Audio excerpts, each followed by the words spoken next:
그리고 지금 이제 주변에 뭐 저도 지난번에 감기 걸린 아직 완전히 낫지는 않아서 기침이 남아 있으니까 많은 성도님들이 감기 많이 걸렸는데 여러분 꼭 건강하시고 올 한 해 동안 하나님 은혜 가운데 사시기 바랍니다. 자, 다음 주 화수목금토는 우리가 특별 새벽 기도회를 합니다.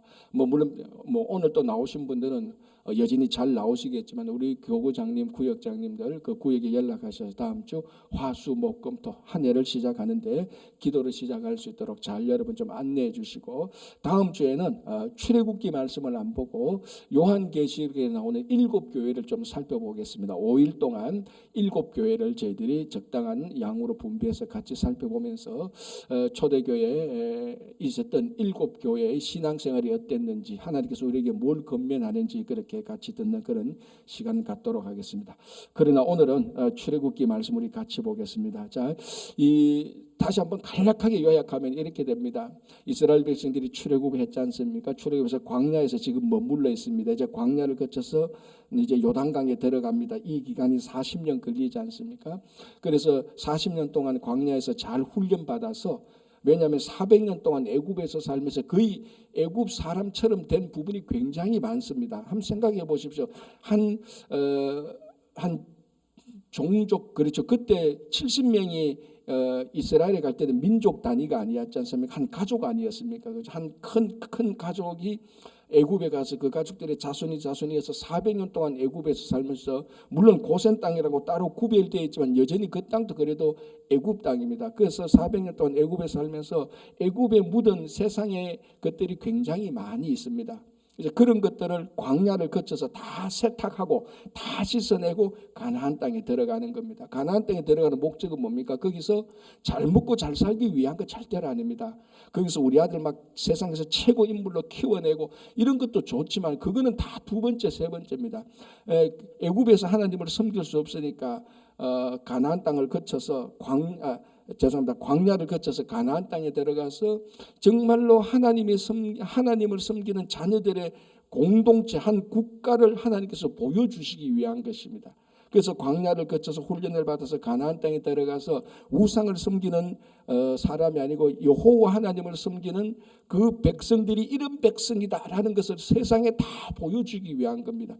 그래서 세상 사람들이, 열방 민족들이 이스라엘 백성들을 보면서 우상을 섬겨서는 안 되겠구나, 우리도 여호와 하나님을 섬기자, 그래야 우리도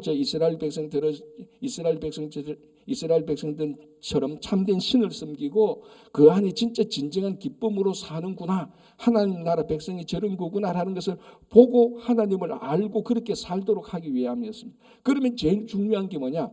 이스라엘 백성들이 가나안 땅에 들어가서 하나님 나라의 백성들로 사는 모습을 보여줘야 되는 겁니다. 그게 중요한 것이죠.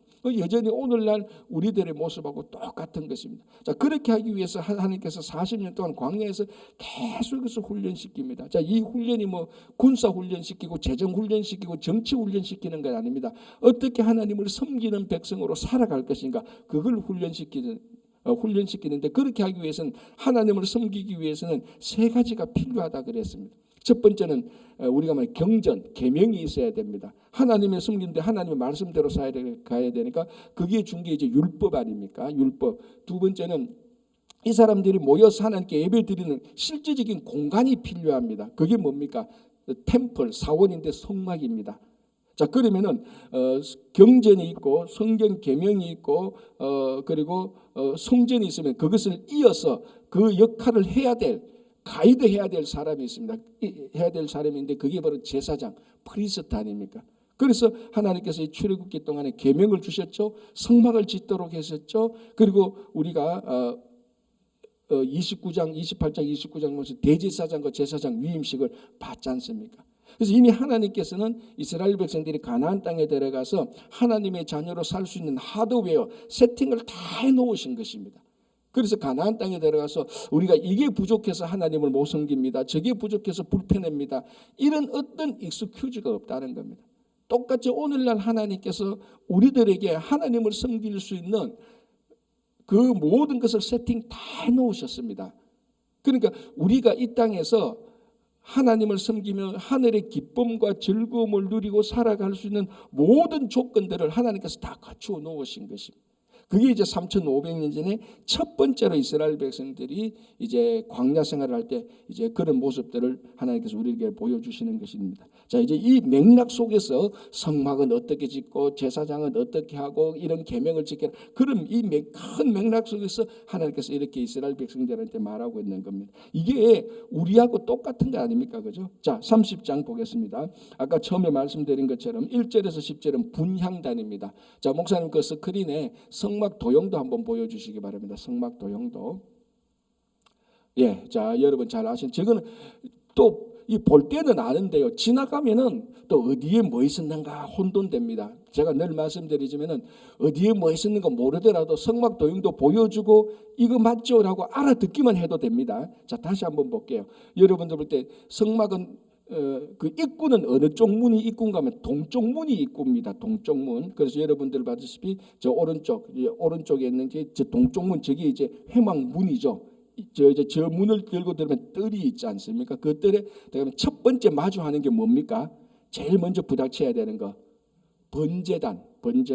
이건 자 우리가 28장 29장에서 살펴봤습니다. 번제단이 있고 그 다음에 뭐 있습니까? 물두멍이 있습니다. 물두멍은 오늘 30장 17절에서 21절까지 나오는 겁니다. 그 번제단에서 제사를 드리고, 자, 이 제사를 드릴 때 이제 이스라엘 백성들이 그 제물을 가져오지 않습니까? 그럼 그 제물을 가져와서 제사를 드려주는 사람을 우리 제사장이라고 말을 합니다. 제사장이 번제단에서 제물을 드립니다. 그럼 제물을 드리다 보면은 피도 묻고 기름도 묻고 제사장에게 그 짐승의 찌꺼기들이 묻습니다. 안 묻을 수가 없죠. 양을 잡고 다 송아지를 잡으니까. 자, 그러면 제사장이 그런 거 묻으니까 그거 가지고 성소에는 못 들어가거든요. 씻어서 정결하게 해야 됩니다. 그래서 그 다음에 바로 물두멍이 있는 겁니다. 그 물두멍에서 이 제사장이 다 씻고 성소에 들어가야 되는 겁니다. 자, 첫 번째 여러분 가면 이제 성소에 이제 네모였죠. 그 성소에 들어가면은 저 성소에는 제사장만 들어갈 수 있는 겁니다. 저 앞까지는 저 뜰에는 이스라엘 백성들이 와서 제사 다 드려요. 번제단 다 드리고 저 땅에서 어슬렁 왔다 갔다 하면서 이야기도 할 수도 있어요. 근데 성소에는 제사장만 들어갑니다. 성소 휘장을 열고 제사장이 들어가죠. 들어가기 전에 물두멍에서 씻어야 됩니다. 이제 그게 좀 이따 나오고요. 그럼 이제 휘장을 열고 딱 들어가면 제일 먼저 딱 부닥치는 게 뭐라고 그랬습니까? 분향단. 그게 오늘 30장 1절에서 10절에 나오는 분향단. 분향단이 딱 보입니다. 그리고 오른쪽으로 딱 돌아보면 뭐가 있다고요? 떡상. 그러니까 방향으로 따지면 북쪽이죠. 위쪽이죠. 북쪽에 떡상, 상위에 12개의 떡을 진설해 놨습니다. 그리고 분향단이 있고 떡상이 있고 왼쪽을 보면 여기 뭐가 있다고요? 등잔대. 이게 히브리어로 메노라라는 걸 말하죠. 자, 그리고 우리가 앞에서 왼쪽에 있는 등잔대와 오른쪽에 있는 떡상은 앞에서 설명을 다 했습니다. 어떻게 만들고 그 의미까지 다 봤습니다. 그런데 앞에서 이상하게 성소에 있는 세 가지 요소 가운데 분향단은 설명을 안 했습니다. 안 하다가 이제 오늘 이 30장 1절부터 하는 겁니다. 그죠? 자, 저기 분향단인데, 자, 분향단 스크린 한번 보여주시기 바랍니다. 자, 저기 있고요. 분향단 한번 올려주시기 바랍니다, 목사. 예, 저기 이제 분향단입니다. 저 분향단도 지성소에 있는 언약궤처럼 고리를 만들어 가지고 채를 꿰어 가지고 하도록 되어 있습니다. 그래서 이 사이즈는 언약궤보다 훨씬 적죠. 자, 저걸 보고 1절 보겠습니다. 30장 1절. 너는 분향할 제단을 만들지니 곧 조각목으로 만들되, 아카시아 나무죠. 저거는 언약궤 만드는 재료하고 똑같습니다. 아카시아로 만들되 길이가 한 규빗, 너비가 한 규빗. 그러니까 위에 가로 세로, 그러니까 한 규빗인데 한 규빗이 몇 센치라고요? 45cm 정도. 여기서 여기까지 8한치. 요게 한 규빗이라고 말합니다. 요런 거는 이제 우리가 구약을 읽으면 알아놔야 됩니다. 다른 건 몰라도 한 규빗 그러면은 남자 성인의 요 팔꿈치 정도. 뭐 어떤 사람은 좀 크면 50cm도 되겠죠, 그죠? 그러나 요것은 보통 45cm라고 합니다. 그러니까 분향한 제단은 가로 세로 45cm, 45cm고 높이는 여기 보면 두 규빗, 90cm라고 되어 있습니다. 자, 2절 볼게요. 길이가 한 규빗, 너비가 한 규빗으로 네모가 반듯하게 하고 그 하고 높이는 2규빗으로 하되, 높이는 2규빗이 90cm라 그 뿔을 그것과 이어지게 하고, 내 모퉁이에 뿔 같은 거 좀 올라왔죠. 그걸 이제 이어지게 하고, 뭐 당연히 이어질 수밖에 없죠, 그죠? 하고 3절 제단 상면과 전후 좌우면과 뿔을 순금으로 사고, 그러니까 초강목으로 만들고 뿔을 순금으로 사고 주위에 금태를 두르며, 그냥 위에 내 부분에 저 부분에 뿔 있는데 내 쪽에 금태가 둘러 있죠. 금태를 두를지며 금태 아래 양쪽에 금고리 둘을 만들고, 금고리 둘을 만들어서 채를 넣어 가지고 꿰어서 옮기는 겁니다. 만들고 이런 제단을 매는 채를 꿰 것이며, 6절 그 채를 조각목으로 만들고 금으로 싸고, 저 채도 옮기는 저 채도 조각목으로 만들고 금으로 싸고라는 것이죠. 자, 6절 그 제단을 저 분향 제단을 어디에 놔두는 거죠? 위치를 말하는 거죠. 6절에 그 제단을 정극계 위 속죄소 맞은편 곧 정극계 앞에 있는 휘장 밖에 두라. 이 말이 뭔가 하면은 이제 성소 휘장을 딱 열고 가면 제일 앞에 보이는 정면으로 보이는 거기에 두라는 겁니다. 그럼 그 뒤가 뭡니까? 속죄소죠. 그 뒤가 지성소죠. 그러니까 지성소 정면에 두라는 겁니다. 그러니까 휘장을 열고 딱 들어가면 지성소가 보이고 지성소 바로 그 앞에 분향 제단을 두라 이 말입니다. 자, 다시 볼게요. 6절에 그 제단을 정극계 위 속죄소 맞은편. 자, 정극계 위 속죄소 맞은편, 이 두 개는 같은 의미라고 했죠. 정극계하고 속죄소하고 이게 별개입니까? 같은 겁니까? 이거 다시 출애굽기 다시 봐야 되는데, 이 정극계하고 속죄소가 같은 거예요. 정극계 또는 언약계, 법계 같은 말이지 않습니까? 속죄소는 뭡니까? 속죄소는 쉽게 말하면 속죄소는 언약계 뚜껑으로 보면 됩니다. 뚜껑, 윗뚜껑. 그게 속죄소예요. 속죄소. 왜 장소라는 쓰는가 하면은 언약계 윗뚜껑에 하나님께서 만나주는 장소라고 해서 장소라는 말로 소를 써요. 근데 왜 속죄냐? 거기서 죄를 용서를 해주기로 약속을 했으니까. 그래서 언약 정극계 위 속죄소. 그러니까 여러분 성경을 보다가 속죄소하고 언약궤하고 같으면 이 두 개가 완전 별개라고 생각하지 말고 그게 같은 말이라고 생각하면 돼. 굳이 말하면 언약궤 위쪽 판, 그걸 속죄소라고 한다. 그렇게 보면 됩니다. 자, 6절 다시 보세요. 그 제단을 정극궤 위 속죄소 맞은편 곧 정극궤 앞에 있는 휘장 밖에 두라. 이게 지성소 휘장 밖에 두라는 겁니다. 바로 그죠? 그 속죄소는 내가 너와 만날 곳이며, 속죄소가 뭡니까? 언약궤. 여기 하나님께서 이스라엘 백성과 만난다고 약속을 했지 않습니까? 그죠? 자, 이제 그러면은 이제 분향 제단이 이제 이렇게 해서 만들고 어디에 위치하고 다 했습니다. 자, 그럼 이거 분향을 해야 되지 않습니까? 그러면 언제 누가 어떻게 하는지 그게 나오는 거죠. 7절에 아론이 분향 누가 합니까? 아론이 합니다. 아론은 대제사장이며 제사장입니다. 그래서 성소에 들어가서 아론이 하는 거죠. 아론이 아침마다 그 위에 향기로운 향을 사르되 등불을 손질할 때 살을 찌며. 그게 뭡니까? 아침에 한번 아론이 들어가서 성소에 들어가서 분향을 합니다. 향을 사릅니다. 자, 그때 뭐도 해야 됩니까? 등잔에 불도 갈아야 되는 겁니다. 그러니까 들어가서 똑같이 하는 거예요. 아침에 들어가서 등잔도 살펴보고 분향도 살펴보고, 떡은 건드릴 거 없습니다. 떡은 그냥 진설해 놓으면 됩니다. 일주일에 한 번씩 가서 진설해 놓으면 되고, 그리고 분향하고 등잔은 아침에 가서 하고 또 그 다음에 보면 저녁 때 하루에 2번 들어가서 저 향을 갈아줘야 되고, 그리고 등불은 계속해서 켜져 있는가 검사를 하고 기름을 갈아줘야 되는 겁니다. 하루에 몇 번? 2번. 누가? 아론이 들어가서 등불도 살펴봐야 되고 분향도 살펴봐야 되고. 그래서 성소에 있는 등불의 불이 24시간 켜져 있어야 됩니다. 꺼지면 안 됩니다. 계속 켜져 있어야 돼요. 켜져 있기 위해서는 기름을 넣어줘야 되고 관리를 해야 되고, 아침 저녁으로 아론이 가서, 그래서 성소에 그 불이 꺼져서는 안 되고 향이 꺼져서는 안 됩니다. 향이 계속해서 올라갈 수 있다. 그걸 2번 들어가서 하는 겁니다. 자, 이제 여기에도 우리 신앙에 큰 중요한 의미가 있죠. 이 분향단에서 향을 계속 올리는 것은 성도의 기도입니다. 이 요한계시록에서 그렇게 말하고 있거든요. 이 향은 하나님께서 받으실 만한 성도의 기도다라고 얘기를 하고 있는 것입니다. 그래서 이 향이 아침 저녁마다, 그래서 여러분 이걸 글자 그대로 믿고 그대로 우리 삶에 실천하려면요, 여러분들이 매일 교회에 와서 아침 저녁으로 사실은 기도해야 돼요. 완전 글자 그대로. 더 글자 그대로 하면 뭡니까? 성막 만들어 가지고 향을 피워야 됩니다. 뭐 그건 지금은 성막도 없고 성전도 없으니까 그렇게 할 수는 없지만, 자, 그럼 중요한 것은 지금 오늘날 뭐 이때하고 3,500년 전의 일이니까 우리가 어디 가서 이 향을 피울까? 저기 저 브루클린에 유대인들이 있다는데 거기 가서 뭐 성막 있는지 살펴보고 성전 있는지 살펴보고 향을 피울지 뭐 회당에 가서 그럴 필요는 없습니다. 이 의미가 뭡니까? 기도의 향을 끄지 말라는 겁니다. 그러니까 매일 기도하라는 거죠. 항상 감사하고 항상 기도하라는 그런 의미입니다.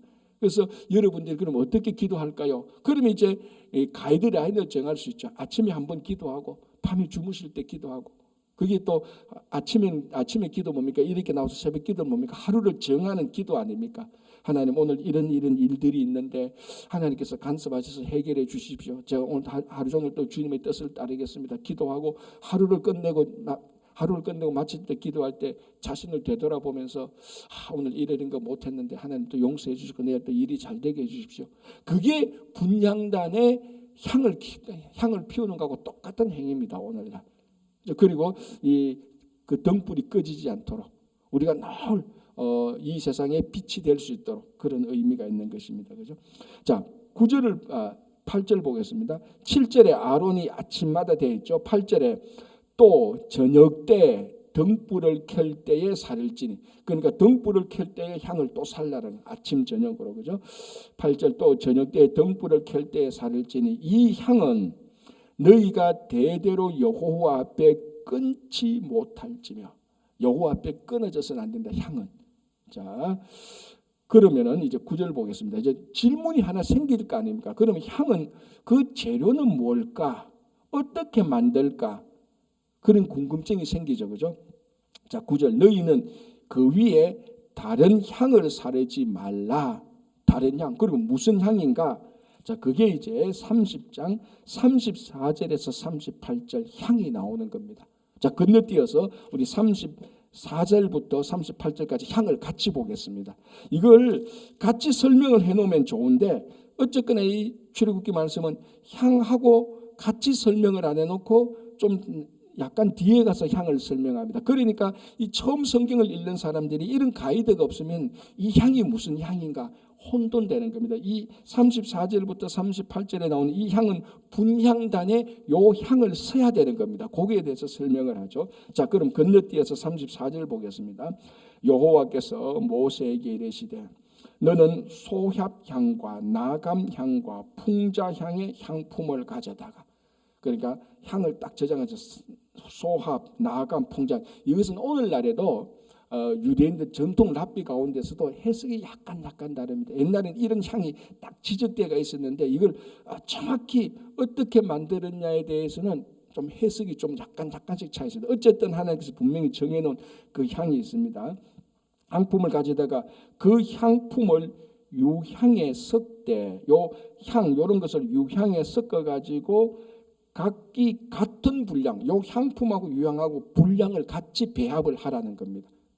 자, 그리고 그것으로 향을 만들 때 향 만드는 법대로 만들고 그것에 소금을 쳐서 성결을 하게 하라.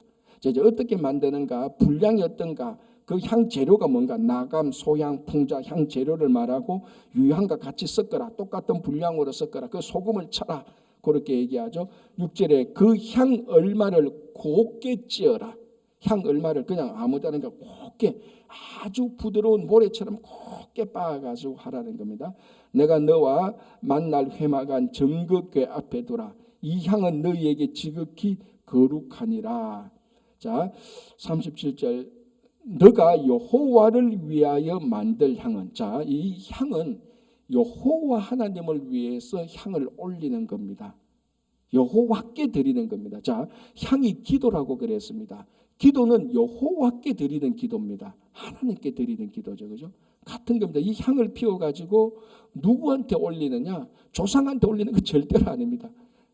그리고 내 좋아라고, 내가 냄새, 내 향 좋아라고 만드는 거 아니죠. 내 좋은 향을 만드는 게 아니고, 여러분, 사람이 향수를 뿌리는 사람, 많은 사람이 향수를 뿌리지 않습니까? 향수를 뿌리는 사람인데 향을 선택할 때 무슨 향을 선택합니까? 여러분, 어떤 걸 선택합니까? 맡아가지고 향이 좋아하고 내게 뿌리죠. 대부분 그렇게 하죠. 이것도 맞죠. 그런데 어떤 사람은 어떻게 합니까? 이 향을 뿌려서 나도 좋지만은 내가 함께 있는 사람들이 이 향을 좋아할까라까지도 생각을 하는 거죠. 그게 진짜로 향수를 제대로 뿌리는 사람입니다. 그렇다고 해서 이 향은 나는 역겨워. 그런데 다른 사람이 좋아. 이런 향은 뿌리지 않죠. 이 향을 내게 뿌려서 향수는 너무 좋아. 그런데 이 향의 다른 사람은 어떨까? 그것까지도 생각할 수 있는 사람. 그게 진짜 향수를 제대로 뿌릴 줄 아는 사람이라는 말을 제가 들은 적이 있습니다. 자, 여기 향이 있습니다. 분향단이 향을 위하는데 이 향은 오로지 하나님께만 위한 향입니다. 나는 이 향이 좋아. 이 제사장에 성소에 들어갔을 때 여기 보니까 소합, 나감, 풍자 향이 나는 게 있습니다. 이 향, 나는 이거 내한테 싫어. 나는 다른 거 할 거야. 어디 가서 비밀리에 만들어 가져온 향, 이거 하면 됩니까? 안 됩니까? 절대로 안 됩니다. 하나님이 정해놓은 향이 아니에요. 향품이 아닙니다. 이건 절대로. 그런데 내가 좋다? 안 된다는 겁니다. 자, 보십시오. 38절 보십시오. 냄새를 맡으려고 이 같은 것을 만드는 모든 자는 그 백성 중에서 끊어지리라. 냄새를 맡으려고, 내가 좋아하는 냄새를 맡으려고 향을 올리는 사람은 끊어진다는 것은 그 두 가지입니다. 죽는다는 의미도 되고 그 백성들의 총 그 회중에서 그 진에서 쫓아낸다는 겁니다. 쫓겨나간다는, 누가? 제사장이 그렇게 된다는 겁니다. 여러분, 제사장이 이스라엘 백성들 앞에서 쫓겨나가서는 그것은 대대로 수치입니다. 그러니까 이 향을 올리는 것은, 우리가 기도를 올리는 것은 이게 기도지 않습니까? 그러니까 여기 굉장히 중요한 의미가 있습니다. 기도를 올리는 이 향이 기도인데, 기도는 여호와께 드리며 내가 원한 내 만족을 위해서 하려는 하는 기도가 아니라는 것을 우리는 알 수 있습니다. 그래서 기도의 가장 큰 모범이 뭡니까? 주기도문 아닙니까? 주기도문의 핵심은 하나님의 나라입니다. 내 나라를 넓히고 내가 성공하고 출세하고가 아닙니다. 자, 이게 제가 늘 말씀드리지만 이게 참된 여호와 하나님을 섬기는 신앙하고 우상들의 잡된 종교들하고 가장 근본적으로 차이 나는 겁니다. 참된 신앙은요, 모든 초점을 여호와 하나님께 맞추는 겁니다. 내가 좀 불편하고 내가 좀 안 맞더라도 하나님께 맞추는 게 참된 신앙이에요. 그런데 아무리 고상한 말을 하고 아무리 똑똑하고 하더라도 결국 그 본질이 내 중심이면은 이 땅에 있었던 모든 우상 숭배하고 똑같은 겁니다. 본질 다른 겁니다. 우상 숭배는 뭡니까? 내가 원하는 신을 내가 선택하는 거예요. 신이 많으니까 신이 1번부터 100번까지 있으면 나는 22번 신 하겠어. 그 22번 이 신을 섬기다가 내한테 좀 덕이 안 돼. 그럼 나 37번 신으로 바꾸겠어. 그게 우상 섬기는 거예요. 그런데 여호와 하나님, 유일신 하나님을 섬기는 것은 우리가 신을 마음대로 바꿀 수가 없습니다. 그분만이 참된 신이니까. 그렇죠? 이런 지금 제가 방금 말씀드린 이 내용은 우리가 죽을 때까지 여호와 하나님을 참된 하나님으로 섬기는 우리들 안에 늘 우리가 생각해야 되는 겁니다. 내가 이렇게 살아가는 것이 진짜 여호와 하나님을 위해서 섬기는 것인지, 아니면 그것을 포장해서 내 만족을 위해서 섬기는 것이, 이건 우리가 죽을 때까지 이걸 두고 갈등하고 고민하고, 하나님 또 잘못했습니다, 또 이게 하나님을 위한 것처럼 말했는데 알고 보니까 또 내 만족이었습니다, 또 회개하고 끝까지 나가야 되는, 그게 이 분향단에서 향을 피우는 거, 하나님께서 원하시는 향을 피우는 거하고 똑같습니다. 그래서 38절에 네가 냄새를 맡으려고 네 향이 좋은 대로 올리느냐? 그 백성 중에서 끊어질 것이다 라고 얘기를 하는 거예요. 자, 이제 11절로 다시 돌아가겠습니다. 이렇게 해서 분향단을 이제 살펴봤습니다. 분향단, 성소에 있는 분향단과 향을 살펴봤고요. 11절 내용이 좀 바뀝니다. 뭔가 하면은 인구조사하고 속전인데요. 자, 11절 여호와께서 모세에게 말씀하여 이르시되 너가 이스라엘 자손의 수효를 조사할 때에 인구조사죠. 인구조사가 필요합니다. 왜냐하면 인구가 너무 많기 때문에 무슨 지파에 몇 명인가 알아야 나중에 그 인원의 그 배분대로 동서남북 진도 만들고요. 또 우리 말로 하면 그 출결석을 해야 케어를 할 것 아닙니까? 우리가 그 애굽에서 나올 때 이만큼 나왔는데 한 5년 지나고 보니까 한 20만 명이 줄었다고. 왜 줄었느냐? 누가 줄었느냐? 그 파악을 해야 케어를 하는 겁니다. 그러니까 인구조사는 꼭 필요한 거예요. 그런데 이 인구조사를 자기가 내 밑에 인구가 얼마나 많으냐 이것을 자랑하기 위해서 인구조사를 하면 그거는 안 되는 겁니다. 그죠? 자, 그게 이제 우리 나중에 보면은 사무엘하 24장에 보면은 이렇게 인구조사한 사람이 있었지 않습니까? 누굽니까? 그 다윗입니다. 다윗이 한참 강성할 때에 인구조사를 시행합니다. 그때 옆에서 극적으로 요압이 말렸죠. 왜냐하면 인구조사는 굉장히 성경에 나타난 인구조사는 굉장히 거룩한 신앙의 행위입니다. 이게 이 신앙의 행위를 통해서 하나님의 나라를 잘 다스리는 목적이 있는 것이지, 내 나라가 이만큼 커졌어, 내가 이만큼 일을 많이 했어, 내가 처음에 왕이 될 때는 우리 인구가 40만이었는데 잘 봐, 내가 나라를 잘 다스려가지고 이제 80만이 됐잖아, 이만큼 늘었어. 그렇게 하는 인구조사는 하나님께서 다 질병을 내리신다 그랬어요. 그게 이제 다윗이 그래서 큰 벌을 당하지 않습니까? 자, 인구조사에는 인구조사를 했으면 반드시 뭘 해야 되는가 하면 이제 본문에 나오는 겁니다. 그 인구 한 명, 20살 이상의 한 명에 성전세를 내야 되는 겁니다. 그 성전세가 반세겔이죠. 자, 이제 나오는 건 한번 볼게요.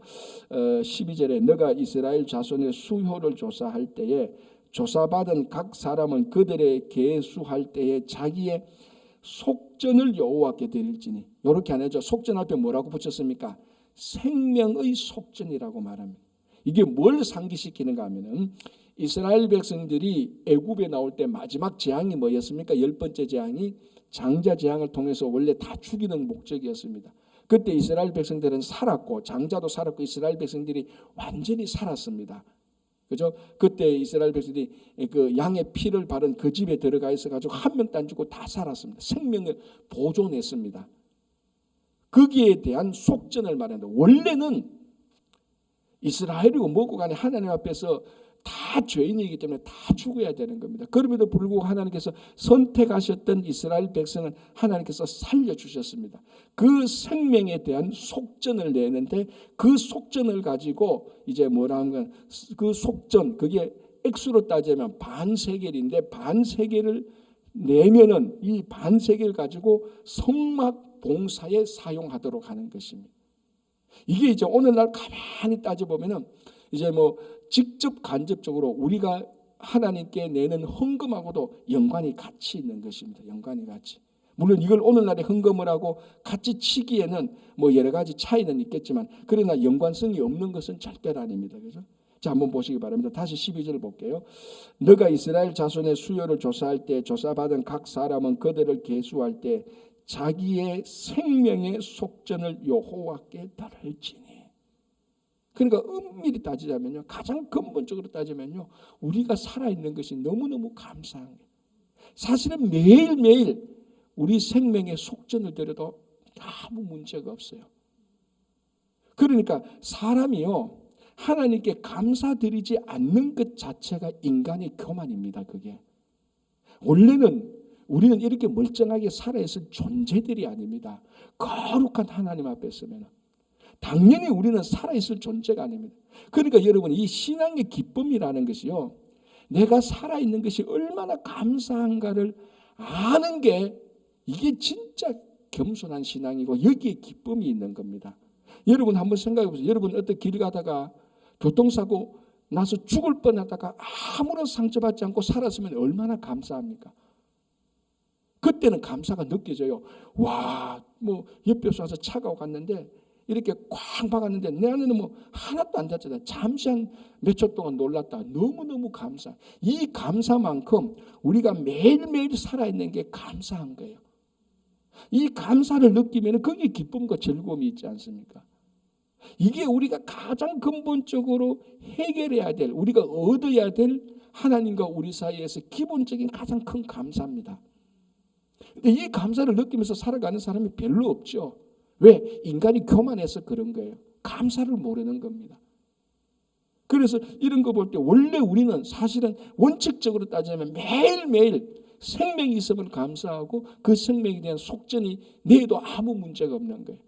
이 구약으로 돌아가자 그런 의미가 아니고, 그죠? 자, 이 생명의 속전을 여호와께 드릴지니 이는 그들을 계수할 때 그들 중에 질병이 없게 하려 함이라. 자, 원래 애굽에서 나올 때 10가지 재앙을 통해서 애굽 백성들이 많이 죽었지 않습니까? 그래서 애굽에 나온 이스라엘 백성들은 질병 없이 그대로 나왔습니다. 그래서 이 생명이 하나님 때문에 다 사는 거예요. 다 사는 거예요. 하나님 때문에 살았던 생명이 얼마냐? 그걸 카운트하는 겁니다. 그리고 이스라엘 인구 조사는 그냥 우리의 군사가 50만 명이야, 60만 대군이야. 그거하고는 전혀 상관없습니다. 인구 조사는요, 하나님께서 우리에게 살려준 생명이 얼마냐, 얼마나 감사하냐, 거기에 있는 겁니다. 그래서 그게 바로 이 원천이 어딘가 하면은 애굽에서 나올 때 이스라엘 백성들이 살았던 그 생명이 있고, 그 생명이 애굽 사람들은 질병 때문에 다 죽었지 않습니까? 그런데 그런 감사를 드리지 않고 세상 사람들이 하는 인구조사처럼 하면은 너희들이 애굽에서 질병 때문에 살았던 그 질병이 너희들한테 다시 돌아가게 될 것이다. 그래서 질병이 없게 하려고 하면은 하나님께서 주신 생명이 얼마나 감사한지 그 감사하라는 겁니다. 그게 겉으로 드러난 것이 반세기를 생명의 속전을 내는 것이고, 그 속전을 받아가지고 누가 개인으로 인마이 포켓하는 것은 안 되는 거죠. 성막을 위해서 쓰라는 겁니다. 거기에 대해서 얘기하는 겁니다. 자, 13절 볼게요. 무릇 계수 중에 드는 자마다 성소의 세겔로 반세겔을 낼지니 한 세겔은 20개라라. 그 반세겔을 여호와께 드릴지며 계수 중에 드는 모든 자 곧 20살의 이상 된 자가 여호와께 드리되. 자, 이 인구 조사할 때는 20살 이하는 안 합니다. 20살 이상의 남자들을 하는 것이죠. 15절 너희의 생명을 대속하기 위하여 여호와께 드릴 때에 부자라고 반세겔에서 더 내지 말고 가난한 자라고 덜 내지 말지며. 자, 여기에 굉장히 중요한 의미가 있죠. 인간적으로 그냥 상식적으로 세상적으로 생각해도 부자나 가난한 자 하는 자나 생명이 똑같다는 겁니다. 부자라고 해서 한 세겔 내고 가난한 자라고 해서 너 반세겔 면제, 이거 아닙니다. 부자나 가난한 자나 똑같이 반세겔 내라는 겁니다. 무슨 말이냐면 생명 똑같다는 거죠. 이거는 일반적으로 생각해도 생명의 존귀함을 말하는 것이고, 우리가 신앙적으로 보면 하나님은 가난한 자나 부한 자나 똑같이 생명을 보시는 것입니다. 하나님께서 우리 생명을요, 내가 가난하다고 해서 부자라고 해서 하나님은 절대로 그것을 안 봅니다. 이 부자라고 해서 가난한 자라고 이렇게 말하는 이 조건은 우리가 붙인 거예요. 사람이 재물이 많으면 부자라고 붙이고 재물이 적으면 가난한 자라고 말하는 거예요. 근데 하나님께서 보실 때는 우리를 볼 때 재물이 많다 가난하다 그거 아무런 하나님께서 우리를 보시는 조건이 안 되는 겁니다. 그저 하나님은 우리를 그냥 하나님의 자녀로 우리에게 자녀로 인정해 주신 것입니다. 그래서 부자라고 해서 가난한 자라고 해서 생명의 존귀함이 세상 사람들도 다르게 안 보고요. 우리는 더 근본적으로 하나님께서 우리를 보실 때는 가난하다 부자라는 이런 조건에 전혀 상관없이 그냥 생명을 보는 겁니다. 그냥 생명을. 그래서 똑같은 생명이니까 똑같은 세계를 내야 되는 것이죠. 그죠? 자, 26절 너는 이스라엘 자손에게서 속전을 취하여 회막 봉사에 쓰라. 이것이 여호와 앞에서 이스라엘 자손의 기념이 되어서 너희의 생명을 대속하리라. 이제 처음 속전, 인구조사와 생명의 속전, 성전세, 이걸 이제 다른 말로 성전세라고 말을 하는 겁니다. 왜냐하면 반세계를 내니까. 자, 17절에서 21절 아까 물두멍 봤죠. 자, 강목사님 다시 한번 그거 보여주시기 바랍니다. 예, 물두멍. 저기 이제 물두멍이고요. 저게 이제 번제단 지나가면 물두멍인데 사실 물두멍을 어떻게 만들려고 설명은 좀 굉장히 부족해요. 자, 한번 보겠습니다. 18절. 너는 물두멍을 노소로 만들고, 이제 재료는 나왔습니다. 노소로 만들고. 자, 저거는 금이 아니에요. 아카시아 나무로 금으로 입힌 게 아닙니다. 그건 노소로 만듭니다. 노소로 만들고 그 받침대도 노소로 만들어 씻게 하되 그것을 회막과 제단 사이에 두고, 아까 말했죠. 번제단과 성막 회막 중간에 두어서 회막에 들어가는, 성막에 들어가는 제사장이 물두멍에서 씻고 들어가도록 그 위치를 말하는 것이고요. 그 속에 물을 담으라. 자, 19절. 아론과 그의 아들들이 그 두멍에서 수족을 씻되 그들이 회막에 들어갈 때 물로 씻어 죽기를 면할 것이라. 자, 성소 지성소는 다 거룩한 것입니다. 그것에는 정결하게 들어가야 되는 겁니다. 그래서 저 물두멍에 번제단에서 짐승의 피와 짐승의 기름 이런 것들을 묻었던 제사장이 그대로 성소에 들어가면 절대로 안 되는 겁니다.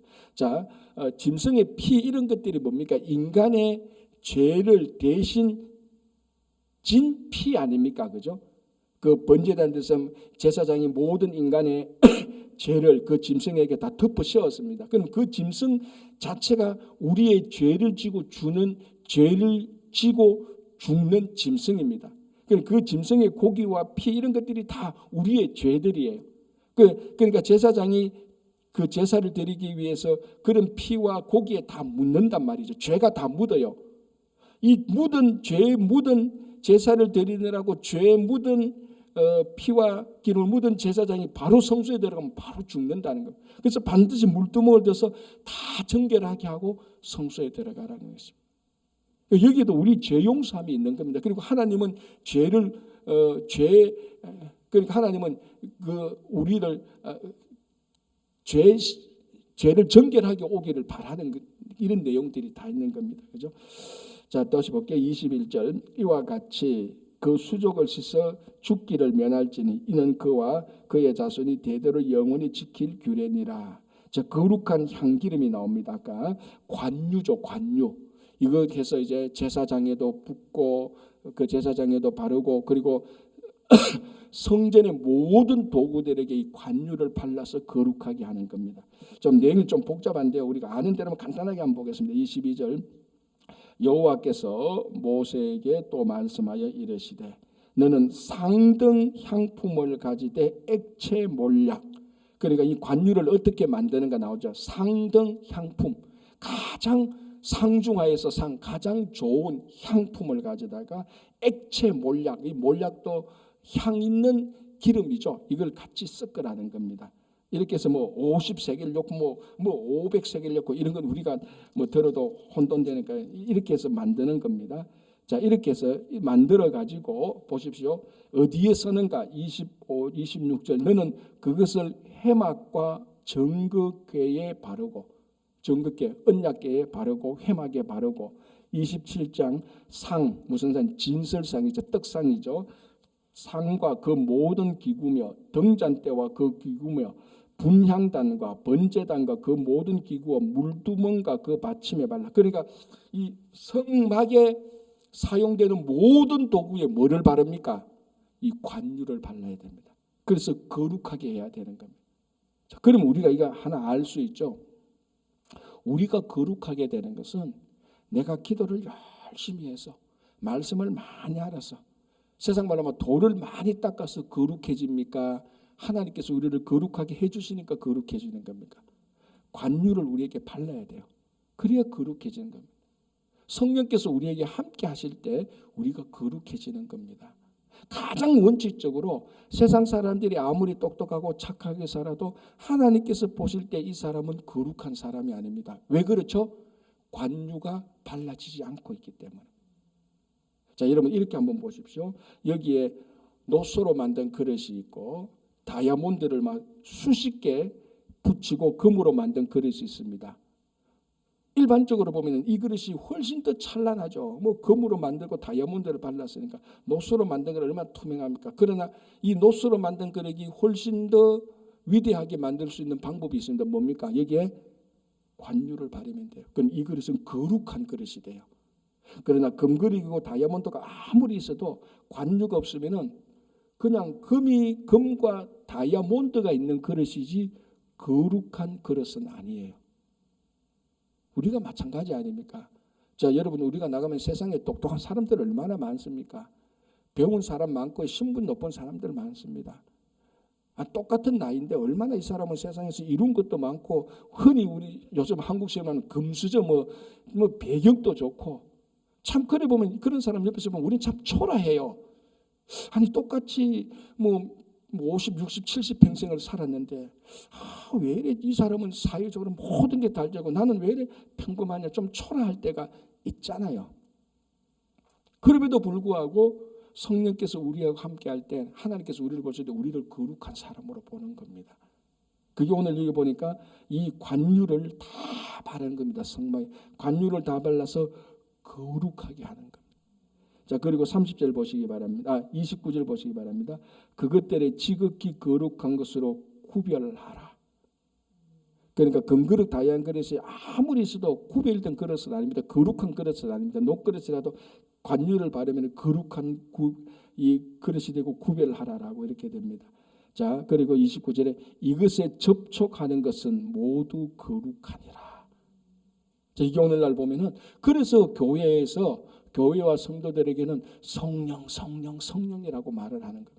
요한계시록에 보면요, 하나님이 떠난 교회요, 성령이 떠난 교회는요, 그냥 건물입니다. 그게 그냥 건물이에요. 사람이 수만 명, 수천 명 모여도요, 성령이 떠나면 그건 그냥 사람들이 모인 집단이지 전혀 교회가 아닙니다. 근데 가봐도 사람들이 좀 부족하고 그 세상적으로 보면은 평범해도 성령께서 함께 하시면은 그 교회는 거룩한 교회가 되는 것이고 성도 한 사람 한 사람이 거룩한 사람이 되는 것입니다. 그래서 이 시대는 우리가 이 관유를 발라 성령께서 우리가 함께 하실 때 그 성령을 영접할 때 우리가 거룩한 사람이 되는 겁니다. 자, 우리가 신앙생활할 때 우리의 목적은요, 하나님 앞에서 거룩한 삶을 사는 게 목적 아닙니까? 금그릇 다이아몬드 그릇으로 사는 게 이게 목적이 아니고, 우리의 재질이 나무고 질그릇이고 노시라 한다 할지라도 이것이 하나님께 거룩하게 되면 그건 좋은 그릇이에요. 그게 좋은 성도란 말입니다. 우리하고 똑같은 겁니다. 우리가 세상적으로 보면은 다 부족한다 할지라도 성령께서 함께 하실 때, 우리가 그 성령을 영접하게 될 때 거룩한 사람이 되는 겁니다. 지금 그 원리를 말하는 겁니다. 성막의 원리가, 그죠? 자, 30절 너는 아론과 그의 아들들에게 기름을 발라 그들을 거룩하게 하고. 자, 아론과 아들 대제사장과 제사장은 거룩한 사람입니다. 제사장이니까 거룩합니까? 아니에요. 관유를 발랐으니까 거룩한 겁니다. 목사 장로니까 목사가 장로니까 거룩한 사람, 절대로 그렇지 않습니다. 집사든 뭐든지 간에 어떤 직분에 있는지 간에 성령께서 함께 하시면은 그게 직분에 상관없이 거룩한 사람이 되는 겁니다. 또 직분에 상관없이 성령이 없으면 절대로 누구든지 거룩한 사람이 아닌 것이죠. 그죠? 그래서 너는 아론과 그의 아들들에게 자 보십시오. 너는 아론과 그의 아들들이 대제사장과 제사장이 이들이 거룩한 사람이니까 관유를 발라라 이렇게 되어 있습니까? 아니죠. 거룩한 사람이니까 관유를 바르는 게 아니고 관유를 바르니까 거룩한 사람이 되는 거예요. 이게 순서는 너무너무 중요한 겁니다. 이게 우리 신앙의 본질이에요. 하나님께서 우리와 함께 하시니까 우리가 사는 것이지, 우리가 사니까 하나님 있고 그런 거 아니지 않습니까? 그거 똑같습니다. 그죠? 그래서 너는 아론과 그의 아들들이 기름을 발라서 그들을 거룩하게 하라. 그래서 제사장과 대제사장이 거룩한 겁니다. 기름이 발렸으니까. 그죠? 자, 그리고 이제 30절, 31절, 30절 이걸 함부로 아무에게나 다른 사람에게 막 바르거나 이렇게 하지 말고 잘 구별하라라고 이렇게 얘기를 하는 겁니다.